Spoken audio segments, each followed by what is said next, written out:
From Iron Man to RoboCop to the Borg, humans have always wondered what might happen if we somehow merged with machines.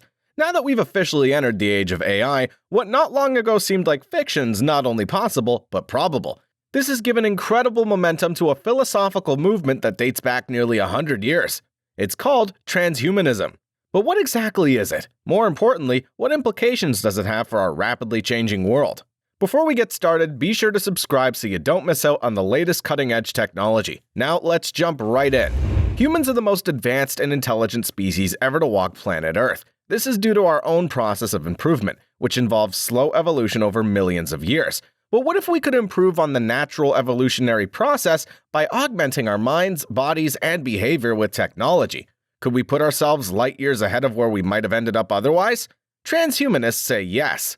Transhumanism is a philosophical and intellectual movement that aims to enhance and transform the human condition through the application of emerging technologies. Specifically, it advocates for the use of science, machines, and rational thinking to overcome the limitations of the human body and mind.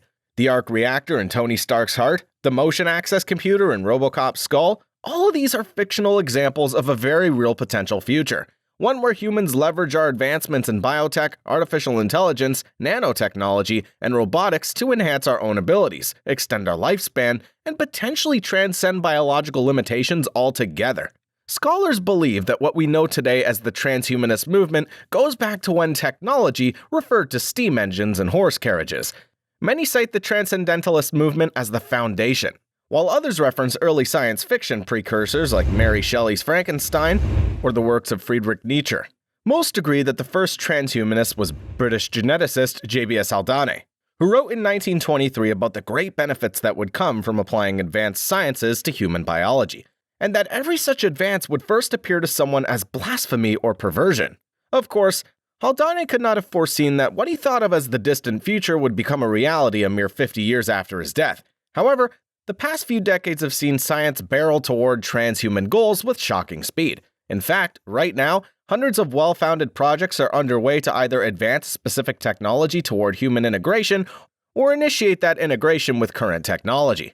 Elon Musk's Neuralink hopes to develop implantable brain-machine interface devices, potentially restoring motor function for individuals with paralysis or enhancing cognitive abilities.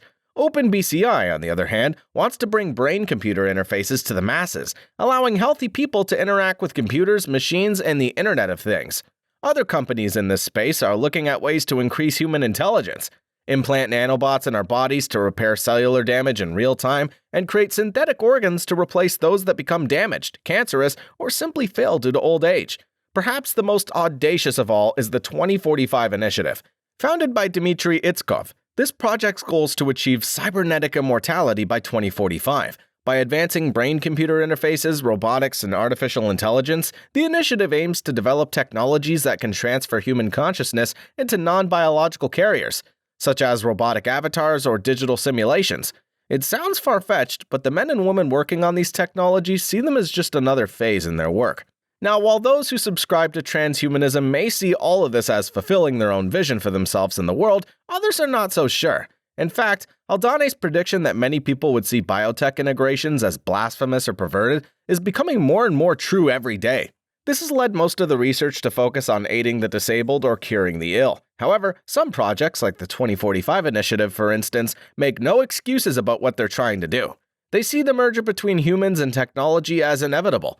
They also see it as a net good for the human race. To these transhumanist hardliners, we're less than a decade away from a world where everyone who wants them can have improved cognitive abilities, enhanced physical strength and endurance, and a pre-programmed genetic code that drops undesirable traits the same way you might custom order a sandwich. As we transition into a post-human state, our superior intelligence could help us eradicate diseases and disabilities, solve age-old problems, and help everyone lead better, longer lives. As bright and sunny as the transhumanists can make their ideal future sound, there's no denying the overtly disturbing effect that results from thinking about it for too long.